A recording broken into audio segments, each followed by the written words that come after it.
चरण को करूं सप्रेम प्रणाम। अशुभ हरन मंगल करन धनी श्रीदेव चंद्र जी नाम। श्री प्राणनाथ निज मूलपति श्री मिराज सुनाम। तेज कुंवरी श्यामा युगल को पल पल करूं प्रणाम। पिया जी को पल पल करूं प्रणाम। प्रथम लागू दो चरण को धनिये न छोड़ा योखिन। लाक तली लालेड़िया मेरे जीव के जीवन। इन पांव तले पड़ी रहूं धनी नजर खोलो बातून। पलना वालूं निरखू नेत्रे मेरे जीव के जीवन। मेरे जीव के जीवन।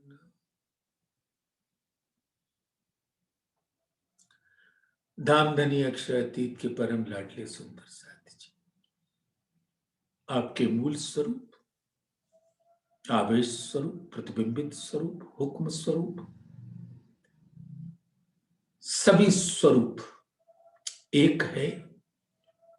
धामधनी के अंगनाओं का स्वरूप, हकजात का स्वरूप, और धामधनी के दिल के अंगों के सभी स्वरूपों के चरणों में इस आत्मा के प्रेम भरे दिल का सिजदा कबूल फरमाइए।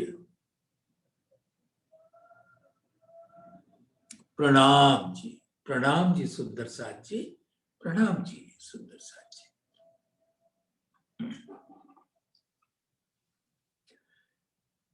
धामधनी अपने दिल के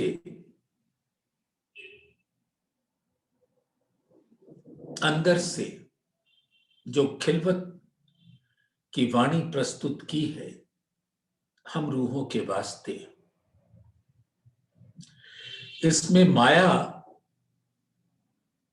और परम धाम के मूल स्वरूपों का निबेरा है। हम सब अब तो अच्छी तरह से प्रबोधित हैं धामधनी के आदेश से, कृपा से, मेहर से, क्योंकि उनकी ही मेहर, आशीष, अनुकंपा हम सब पर अनवरत रूप से हर घड़ी हर पल बरसती रहती है, और उस मेहर के रस में सुंदर साथ हम छीलते रहते हैं। तो दो बातें सुंदर साथ खिलवत ग्रंथ में जब भी हम लोग प्रवेश करते हैं तो ये दोनों बातें साफ सामने आती हैं। स्वलीला अद्वैत के स्वरूप ब्रह्म सृष्टियों के दिल में डाल दिया धामधनी ने अपने हुक्म से। हके किया हुक्म वतन में सो उपजत अंग असल। जैसा देखत सुपन में तैसा बरतते तखन।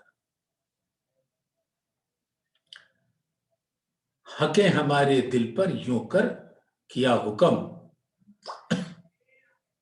सो हम मांग्या खेल कसम।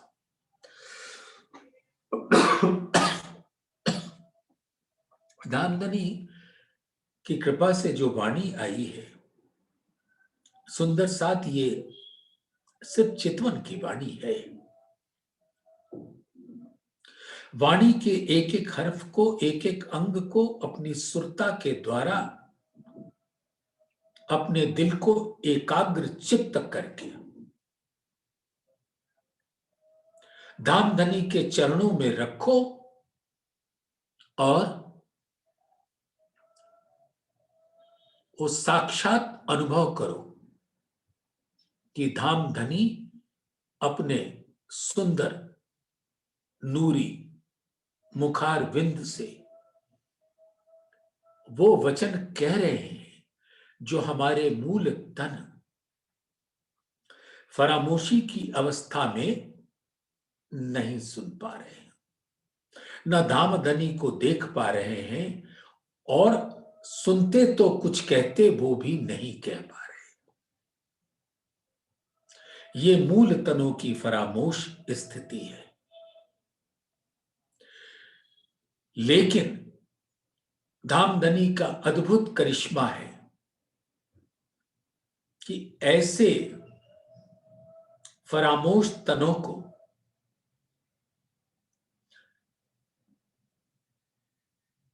इस संसार में उनकी आई हुई हुक्म द्वारा धारण किए हुए सुरताओं के माध्यम से अपने दिल के हर रंग इल्म से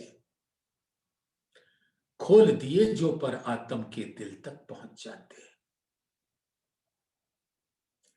बैठी अंग लगाए के ऐसी दई अंतराय, ना कछु नैनो देखत ना कछु आप ओल खाए। बैठी अंग लगाए के ऐसी दई उल्टाए, ना कछु दिल की कह सको, ना पिया शब्द सुनाए।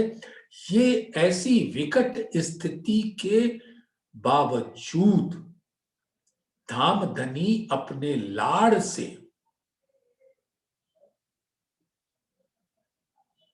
हमको, हमारे मूल तनों को वो इल्म पहुंचा रहे हैं हुक्म के माध्यम से, जिन्होंने हमारे मूल तनों के प्रतिबिंबित स्वरूप को धारण किया। हुक्म लिया भेक रूह का। तो वही रूह अपनी नजर के साथ धामधनी का हुक्म आवेश तन से इन मानव तनों पर विराज देते हैं, और इस मानव तनों में विराजे हुए जीव वाणी को ग्रहण करके आत्मा तक पहुंचाते हैं, और आत्मा पर आत्म दोनों के दिल एक होने से आत्म में पहुंचा तो पर आत्म में पहुंचा, और पर आत्म के दिल में जो बात आई वो आत्म के दिल में आती है, और आत्म के दिल से हुक्म प्रकट होकर जीव उसके अनुरूप कार्य करता है अपने इस तन के द्वारा। तो ऐसा स्वरूप है। अब याद करो सुंदर साथ वो साइत, जब हंसने मांग्या खेल। याद करो सोई साइत, जो हंसने मांग्या खेल। सो खेल खुशाली ले के करो कीजिए खेल। तो सुंदर साथ विचारो कि धामधनी की अद्भुत कृपा कैसे बरस रही है। हमारे दिल में डाला हके हमारे दिल पर यूं कर किया हुक्म, सो हम मांग्या खेल कसम। अक्षर के खेल को देखने की चाह उत्पन्न कर दिया, तो अक्षर के खेल में लाए, और उसके पीछे मूल जो लाड़ रूपी उद्देश्य था कि इस खेल में लाकर अपने दिल का वो इल्म अपनी रूहों को पहुंचा दूं, जिससे वो परम धाम में जिसकी लज्जत से आज तड़प अनभिज्ञ थी,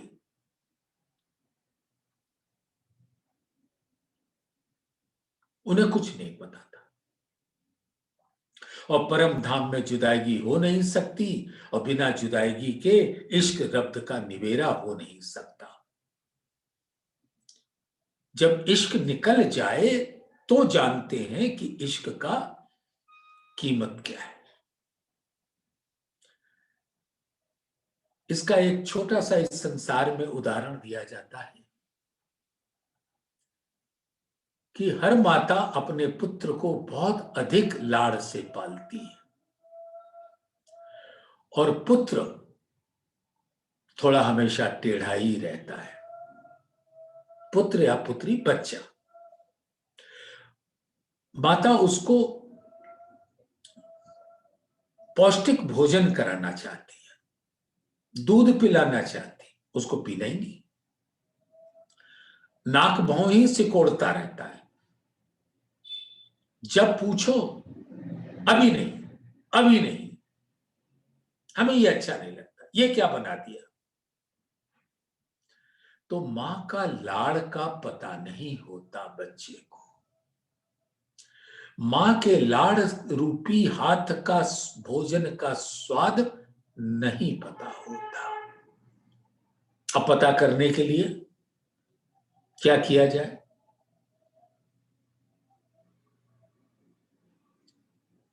तो पिताजी उनको ले जाकर पढ़ने के लिए किसी हॉस्टल में रख देते हैं, और जहां का खानसामा इतना खराब खाना बनाता है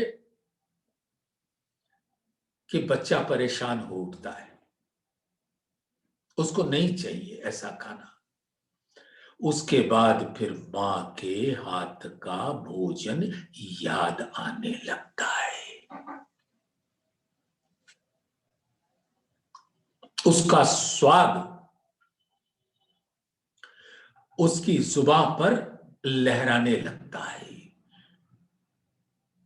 उसकी यादों में उसकी मां आ जाती है कि कैसे कैसे वो दिन रात भोजन बनाती रहती थी, कैसे लाड़ से खिलाने को दौड़ती रहती थी, और हम भागते रहते थे।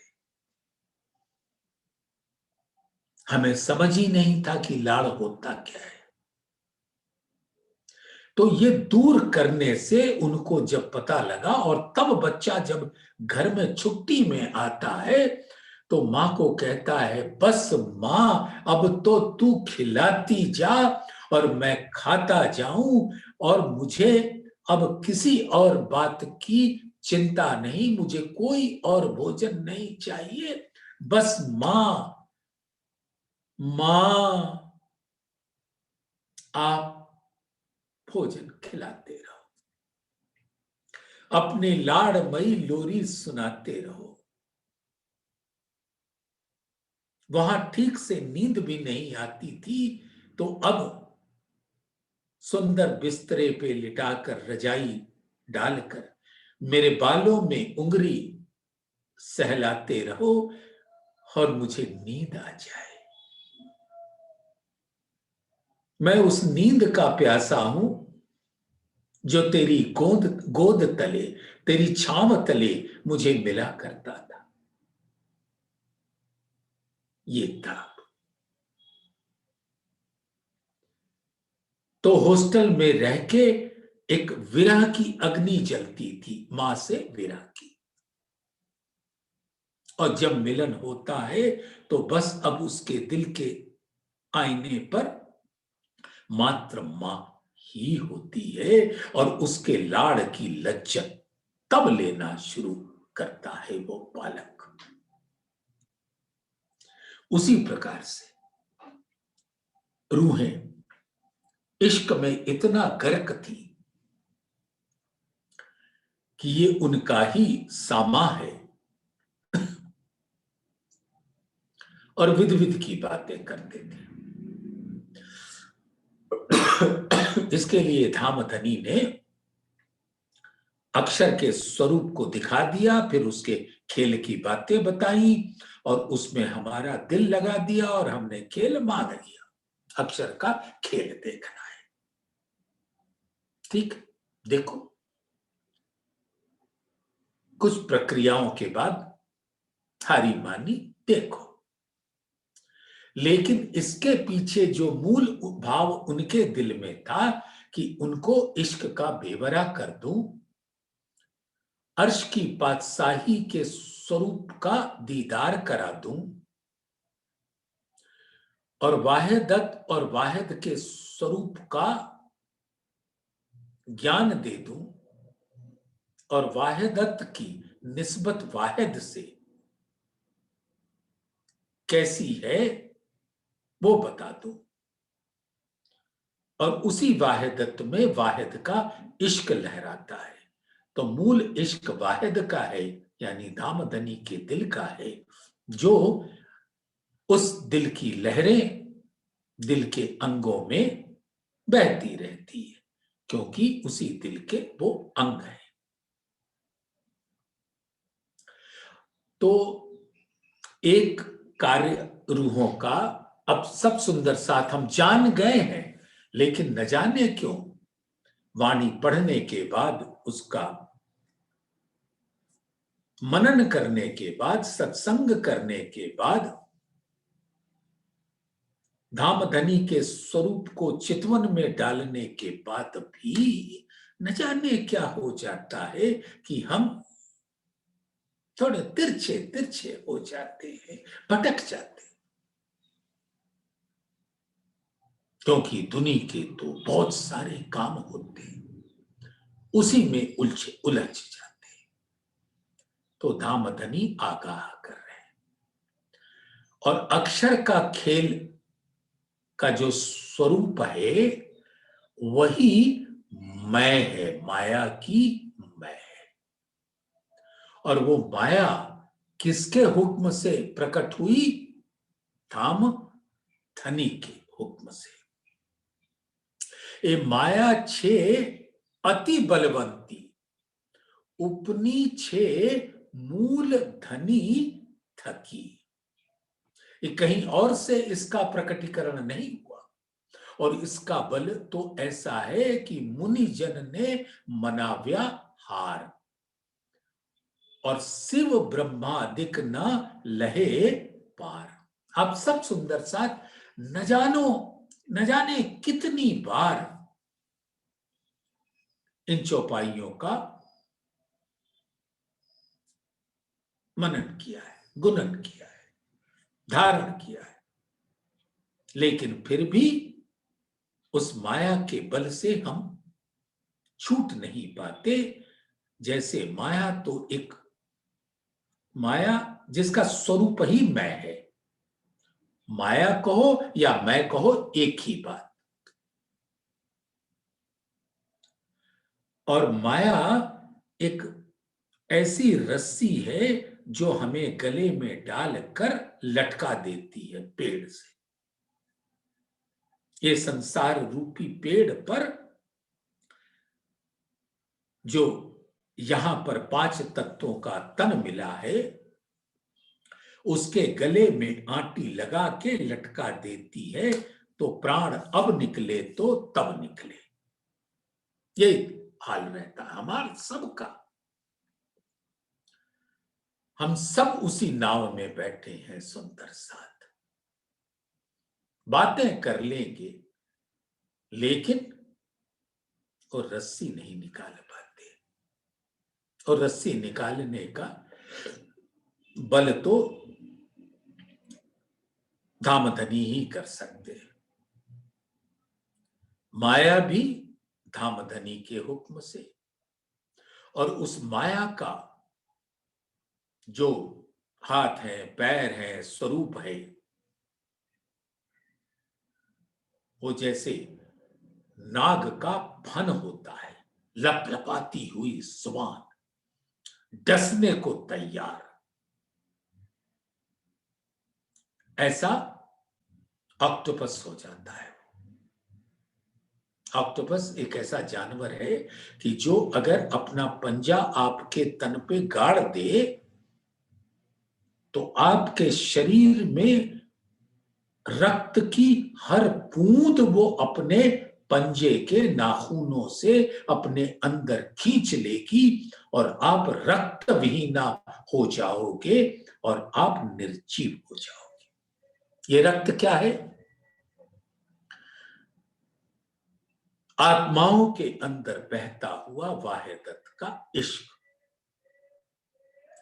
और वो माया ऐसा पंजा मारती है कि वो सारा इश्क के स्वरूप को हमसे भुलवा देती है। तो सुंदर साथ ये अजीब विडंबना है कि ऐसे मैं में रहते हुए हम मैं से ही मैं के अनुरूप हो जाते हैं और हक की मैं को आने नहीं देते। बातों में तो लोग कहते हैं मैं में हरि नाही, हरि में मैं नाही, प्रेम गली अति साकरी, तामे दो न समाई। अब प्रेम का स्वरूप ही नहीं पता है कि मार्फत का हकीकत है, इश्क का हकीकत प्रेम है। तो ना इश्क पता, न मारिफत पता, न हकीकत पता, न स्वलीला अद्वैत पता, तो प्रेम का क्या पता होगा? जो जिसका स्वरूप इस संसार में किसी जीव के पास नहीं है। सुंदर साथ, आप इस बात को बड़े प्यार से अपने दिल के अंदर धारण कर लो। ये है माया का अति बलशाली स्वरूप जो धाम धनी ने ही वो इसलिए दिया कि हम अपने इश्क को पूरी तरह से भूल जाए। फिर धाम धनी हमारे अंग अंग में इश्क भरेंगे इल्म के द्वारा।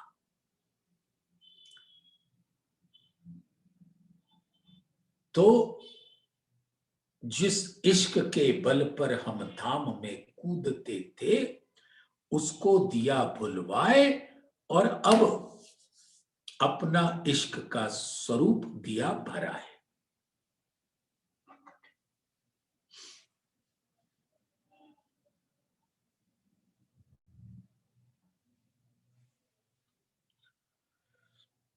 एक दुनिया 14 तबक में किन जान्यो ना मैं को बल, किन मैं को पार न पाइया, कई दौड़ाए थके अकल। अब जब धाम धनी का ही नहीं पता तो माया का कैसे कुछ पता चल सकता, जो धाम धनी के हुक्म से ही आई है, उसके हुक्म का बल लेकर। और ब्रह्म सृष्टियों के लिए तो एक बार अपना विराट स्वरूप दिखाती है, फिर उससे काढ़ती है और फिर वो मैं को काढ़ा, हक की मैं आई और धाम धनी के स्वरूप में गल गई।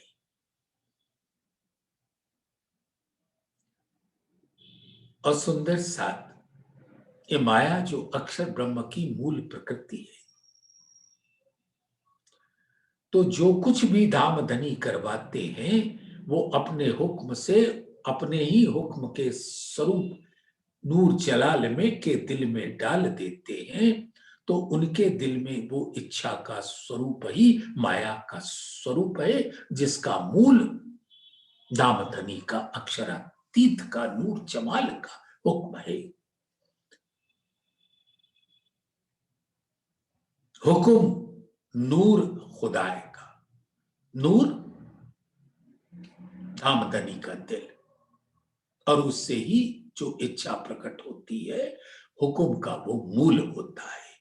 हुक्म नूर खुदाए का, खुदा यानी नूर जमाल, उनका जो दिल नूर है, उसका जो प्रकट स्वरूप है इच्छा का हुक्म है। हुक्म नूर खुदाए का जो है नूर जलाल,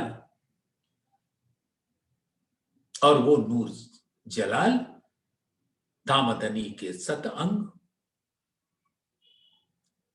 सत्ता का स्वरूप, दायम आवे दीदार को फिरे मोजरा कर नूर जमाल।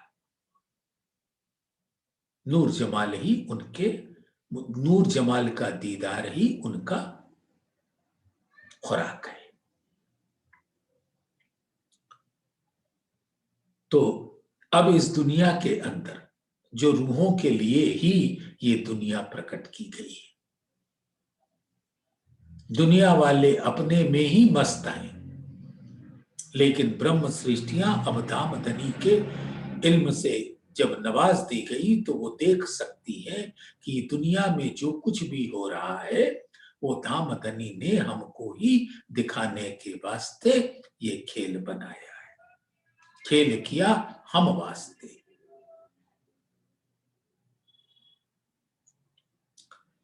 तो ये दुनिया 14 तबक में किन जान्यो न मैं को बल। तो संसार के प्राणी इस मैं की शक्ति को कैसे जान सकते हैं? किन मैं को पार न पाया, अब वो माया को पार कैसे पाए जो धामधनी के हुक्म से अवतरित हुई है। सो किन मैं को पार न पाया, कई दौड़ाए थके अकल। अब यहां के प्राणी, यहां के प्राणियों का अजब जलवा है, अद्भुत। इस संसार में आए हुए अनंत ज्ञान, न जाने कैसे कैसे ज्ञान, कुछ तो धामधनी के हुक्म से, बाकी लोगों के अटकल ज्ञान है।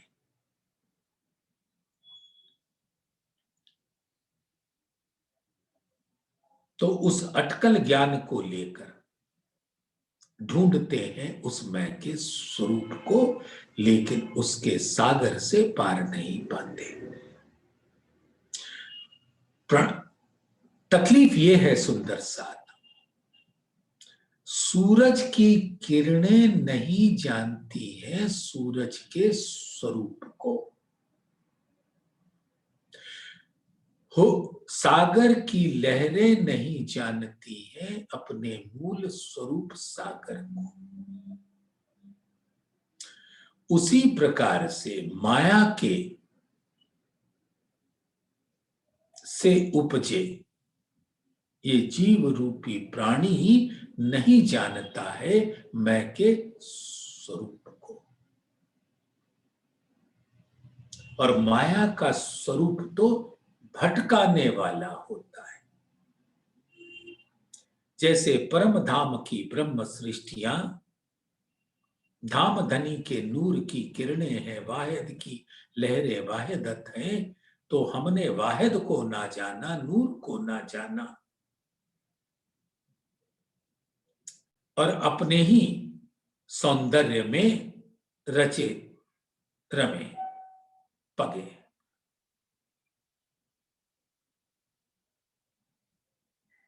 तो इस बात का बेवरा इस संसार में हुआ। तो यहां के मुनि जन, ऋषि जन, तपस्वी जन, भद्र जन, भक्त जन, प्रेमी जन, प्रेम का पता नहीं लेकिन क्या कहते हैं प्रेमी। तो ऐसे प्राणी अपने ही मूल को ढूंढ रहे हैं जो कभी भी संभव नहीं है। तो जिसके हुक्म से ये माया बनी वो हुक्म ही अपना इल्म लाकर माया के स्वरूप का दीदार करा सकती है, और वही हो रहा है। और हुक्म इल्म खेल एक है, खेल भी धामधनी के हुक्म से और इल्म भी आया धामधनी के हुक्म से, माया भी आई धामधनी के हुक्म से, और इल्म धामधनी के हुक्म से आकर फिर उस इल्म को हुक्म होता है कि अपनी आई हुई ब्रह्म सृष्टियों को इस तारतम ज्ञान से नवाज कर उनको मेरे दिल के वो हर रंग दिखा दे जो वो जानना नहीं जानती नहीं थी परम धाम में। तो ए दुनिया 14 तबक में, किन जान्यो न मैं को बल, किन मैं को पार न पाइया, कई दौड़ाए थके अकल।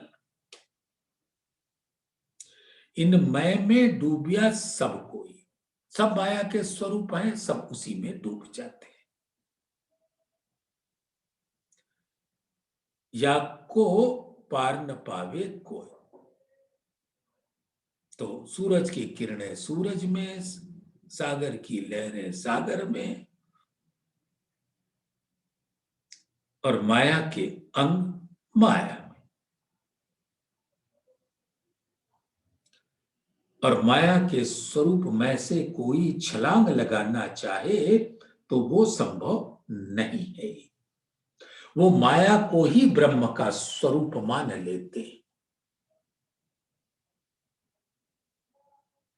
ये तो अजाजील ने पहले ही कह दिया था कि मैं इनके दिलों पर बैठूंगा और अपने ही स्वरूप को ब्रह्म घोषित करके इनको आपके स्वरूप से भटकाऊंगा। तब धामधनी ने अपने हुक्म उसको दिया कि तुम जो चाहे करो, लेकिन जो बंदा हमारे ऊपर पूर्ण विश्वास लाएगा, अटूट ईमान, अटूट विश्वास, उसको प्रेम की सुगंध मेरे वचनों से मिलेगी।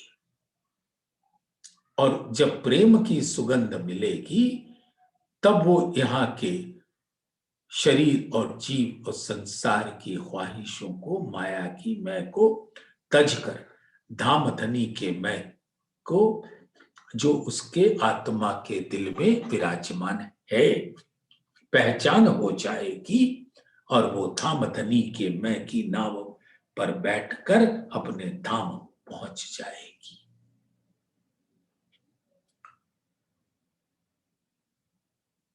इन मैं में डूबिया सब कोई, या को पार न पावे कोई।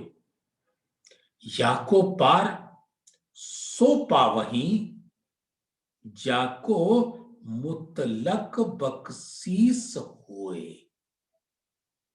यानी जब उसके ऊपर धामधनी की मेहर बरस रही है, उसकी पहचान हो जाए और अपने आत्म स्वरूप की पहचान हो जाए, और उस आत्म स्वरूप में परब्रह्म का स्वरूप मूल से ही स्थित है, उस स्वरूप की पहचान हो जाए, तब वो माया से पृथक होकर, तटस्थ होकर, कूटस्थ अपने मूल में विराजमान हो जाती है।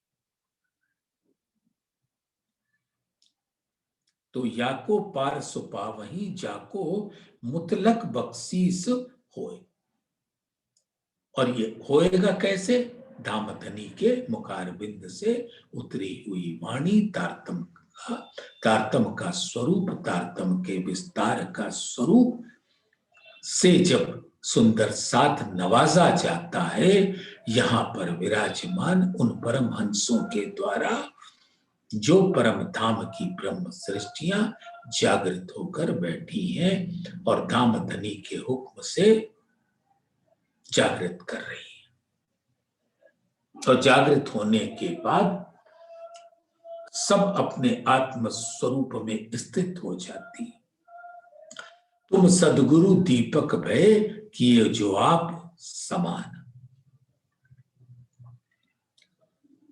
ए वाणी मैं मारेगी। इस वाणी के द्वारा, इस तारतम ज्ञान के द्वारा जब माया और ब्रह्म का निवेरा हो जाएगा, इस वाणी से, ये वाणी इन सबसे अलग धामधनी अक्षरातीत की है, जो क्षर अक्षर ब्रह्मांड से परे है।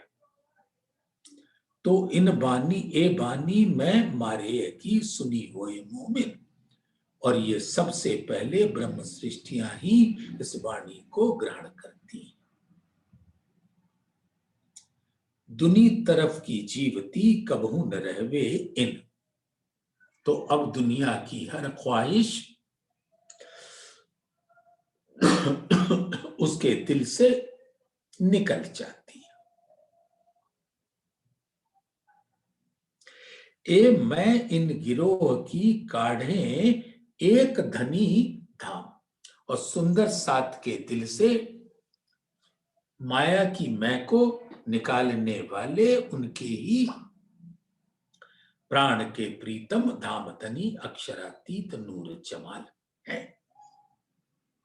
और अपने हुक्म को हुक्म का बल देकर, यानी अपने दिल का बल देकर, अपने लाड़ का बल देकर, अपनी मेहर का बल देकर, अपनी प्यारी अंगनाओं को सारी पहचान देकर, अपने हुक्म रूपी नाव में बिठाकर धामधनी के स्वरूप में अखंड रूप से लगा देती है।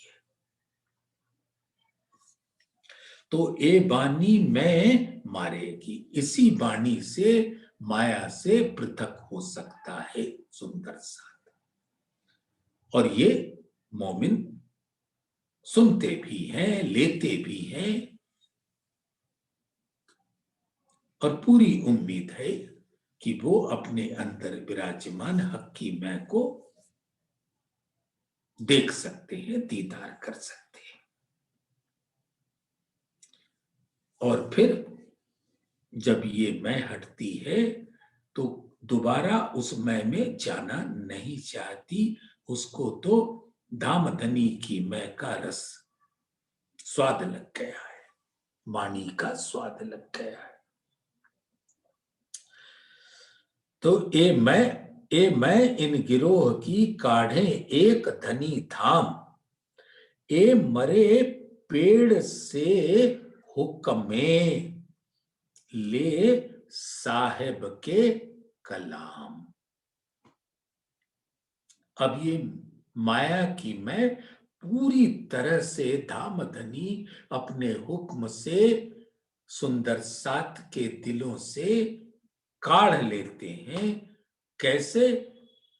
धामधनी के मुखारविंद से उतरे हुए वाणी के द्वारा। 18,758 चौपाइयां और बीतक साहेब की कदाचित 4,377 चौपाइयां महामती जी के द्वारा प्रकट की हुई धामधनी के हुक्म से। इससे ही दूर होता है माया की मैं। इल्म खुदाई लदुन्नी बख्शीस असल रोशन।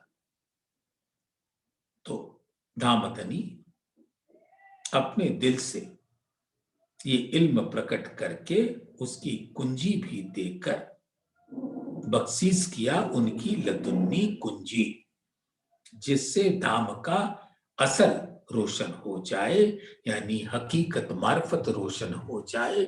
नूर नीर क्षीर दधि घृत मधु रस सर्व रस रोशन हो जाए।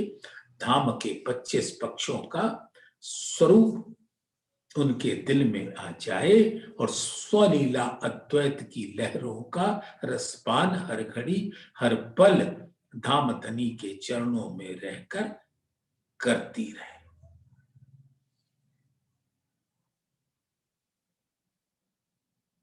तो इल्म खुदाई लदुन्नी बख्शीश असल रोशन। तो ये रूहों को बख्शीश में इल्म और लदुन्नी दोनों मिल गए, यानी इल्म भी मिला और उसकी कुंजी भी मिली। जोश इश्क ले बंदगी निस्बत असल वतन। और ये जोश है ही वो प्रेम का जोश है कि धामधनी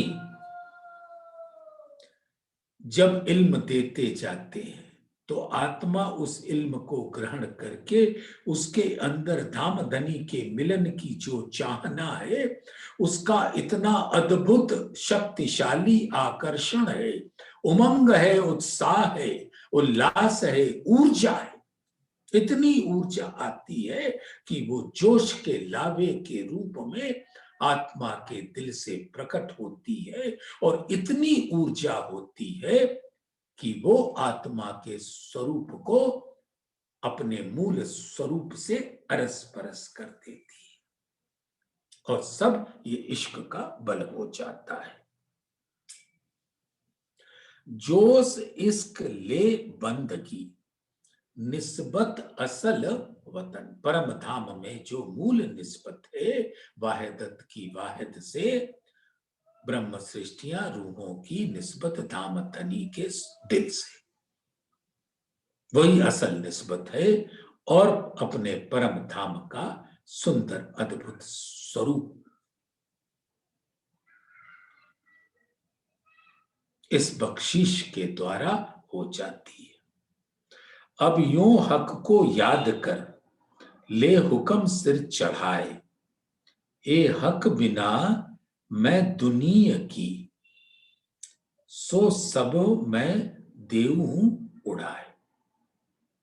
अब धाम धनी को याद करो और धाम धनी के हुक्म को अपने सिर पर शिरोधार्य करो, और ये धाम धनी का मैं के स्वरूप को परम धाम में देख सको।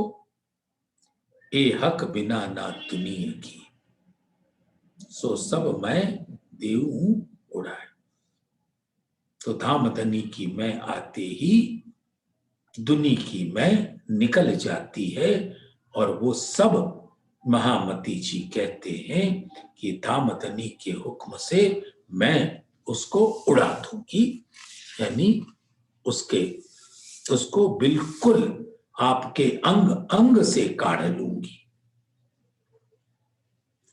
इत मैं में नेक न आ वही, इत मैं नेक न आ वही, खड़े हुक्म तले छे।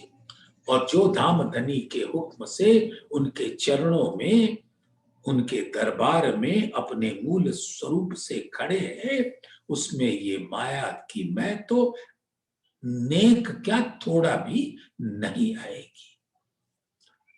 ए मैं हक की मेहर लेके कर निसंक हिदायत ए। और वही धाम धनी की मेहर जो हक की मैं से आती है, और वो हुक्म महामती जी को हुक्म देकर बिना किसी बाधा के रूहों को साक्षी देकर उनको धाम धनी के चरणों में बिठा देते। ए सुनियो खास उम्मत, इन मैं को काढ़ो जड़ मूल, ले साहेदी लदुन्निय से कौल ईसा इमाम रसूल। बसरी स्वरूप लाए कुरान पाक, मलकी स्वरूप लाए तारतम ज्ञान, और हकी स्वरूप में ये दोनों विराजमान होकर उन पूर्ण 90,000 हरफों को जाहिर करना, और तारतम का विस्तार स्वरूप को प्रकट करना। ये सुंदर सात को हिदायत है। ले साहेदी ए सुनियो खास उम्मत। अब ये खास उम्मत के लिए बात है।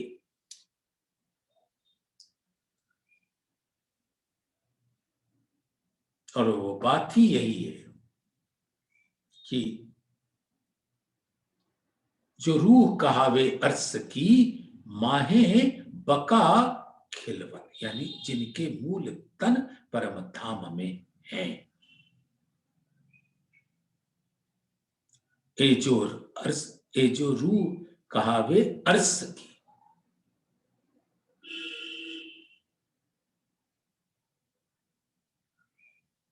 माहे बका बीच खिलवत, सो जिन खिन छोड़े स्वरूप को, धामधनी की मैं को लेकर उनके स्वरूप जैसा इल्म लदुन्नी ने वर्णन किया उसको अपने दिल में धारण कर ले।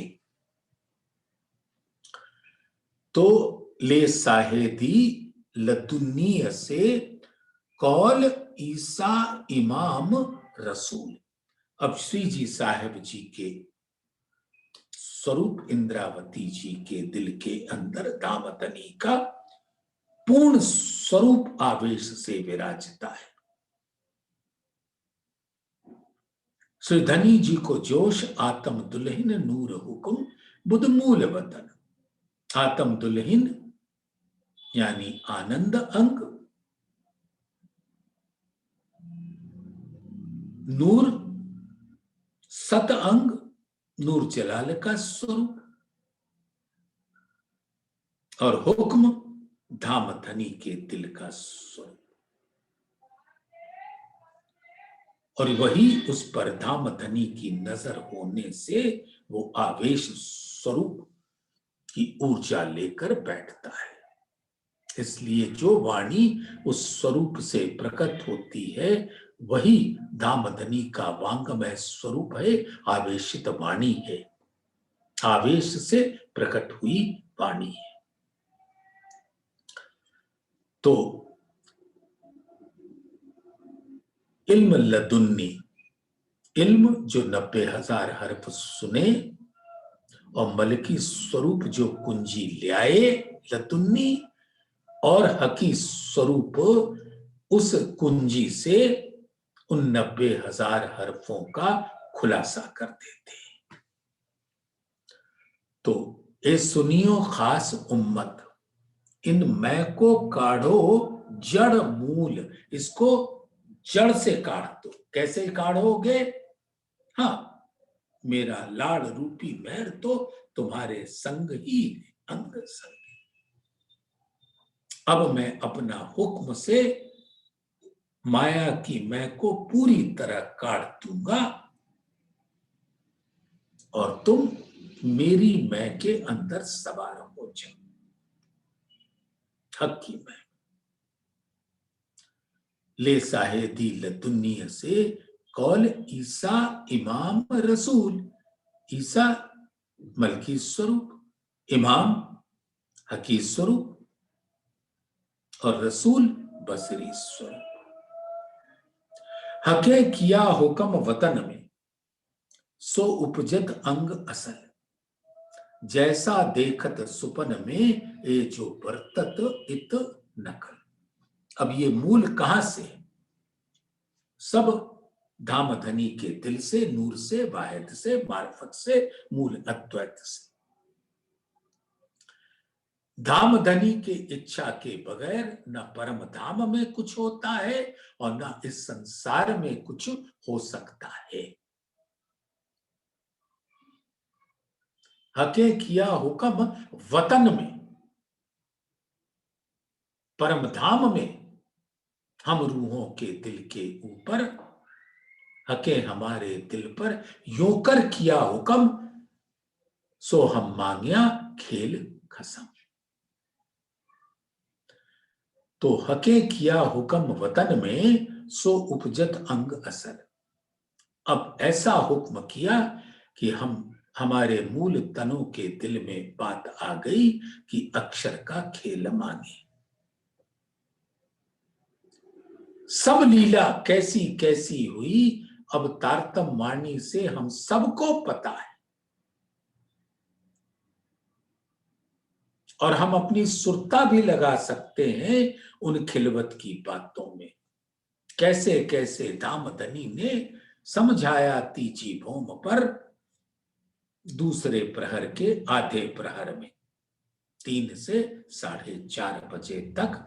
और फिर हम सबको बहुत सारी बातें बताकर 5वीं गोल हवेली मूल मिलावे में ले आए और समय वहीं ठहर गया। यानी परमधाम की लीला रुक गई और हुक्म की वो लीला जो धामधनी इस संसार में अपने माया के स्वरूप से करवाते हैं। तो हके किया हुक्म वतन में, सो उपजत अंग असल। और ये तो आप सब सुंदर साथ को पता है कि एक अक्षरातीत नूर जमाल के अलावे दूजा तो कोई है ही नहीं।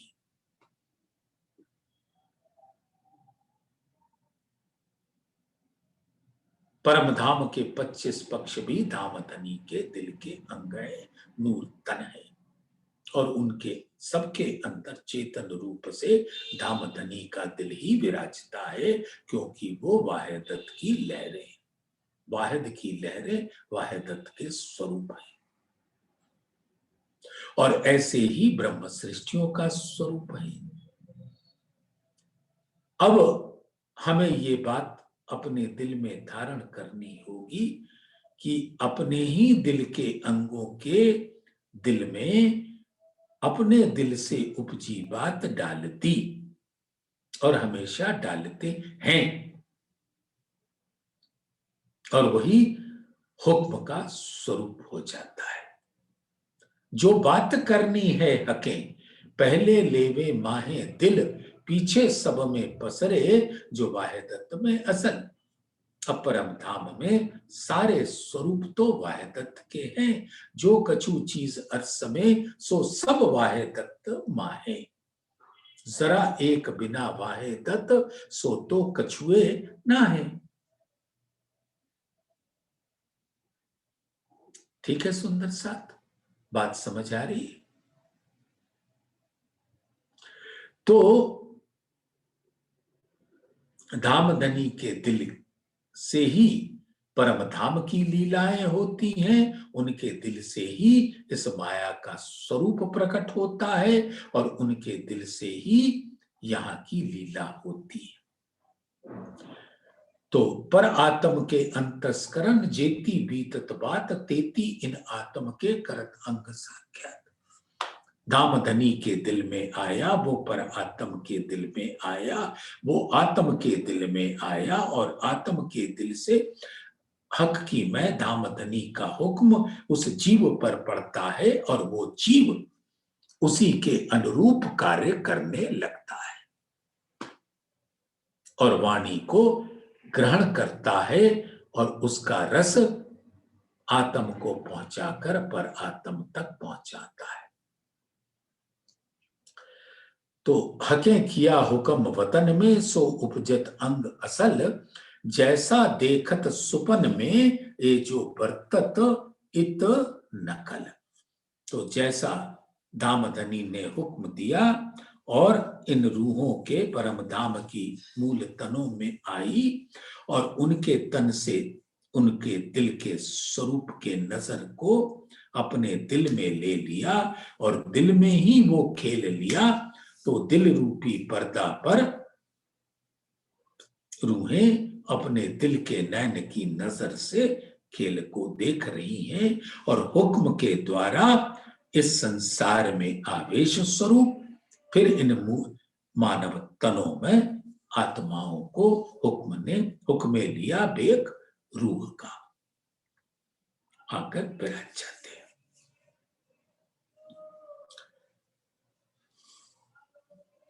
एक करो तहकीक विचार के, जो होए अर्स उम्मत। अब ये परम धाम की रूहों के लिए बात हो रही है सुंदर साथ। आप सब परम धाम से आई हुई निस्बतियां हो, धाम धनी के अंग हो, मूल तन हो, उनके नूर तन हो। तो तुमको ये कहा जाता है इस संसार में एक करो तहकीक विचार के। जागृत बुद्धि को जो धाम धनी ने सौगात रूप से हमें प्रदान की है, जागृत बुद्धि दे इनों को, किसको? निस्बतियों को, आत्माओं को, रूहों को। उनको कहा जा रहा है कि उस जागृत बुद्धि के स्वरूप को ग्रहण करके अपने दिल से विचारो। ए करो तहकीक विचार के जो होए अर्स उम्मत। और ये आपको कहा जा रहा है और ये धामधनी का आदेश कहा जा रहा है। उसके बाद भी अगर हम ना माने तो क्या कर सकते हैं? कान पकड़कर क्षमा क्षमा क्षमा, रहम रहम रहम। वो रहम करते जाते हैं और फिर भी हमें पता नहीं चलता कि रहम हो रही है। फिर हम मांगते रहते हैं रहम रहम रहम, क्योंकि हम गलतियों के पुतला हो जाते हैं। तो निकले हम इन गलतियों के सागर से। तो एक करो तहकीक विचार के जो होए अर्स उम्मत, यो असल में हक जगावत। मैं इन्हों को जगाऊंगा भान के सुबह सक। इन्हों को इन जिमी में करो वाहिदत माफक। तो यहां पर आत्माओं के स्वरूप को परम धाम के मूल स्वरूपों जैसे कर देंगे।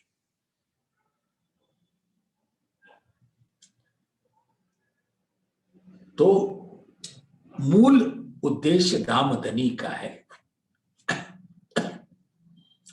परम धाम में अपने मूल तनों को जगाना। यो असल में हक जगावत, तैसा बदलत बखत। वैसे वैसे आत्मा इस संसार में जागृत होती जाती है और उसका स्वरूप वक्त से बदलता जाता है। पहले जीव स्वरूप में थी, अब अपने मूल स्वरूप को पहचान कर अपने आत्म स्वरूप में स्थित रहती है। तो सुंदर साथ जी, ये 38 नंबर की चौपाई है। एक करो तहकीक विचार के जो होए अर्स उम्मत, यूं असल में हक जगावत, तैसा बदलत बखत। तैसा बदलत बखत। बोलिए श्री प्राणनाथ प्यारे की जय। धाम के धनी की जय। सर्व सुंदर साथ की जय।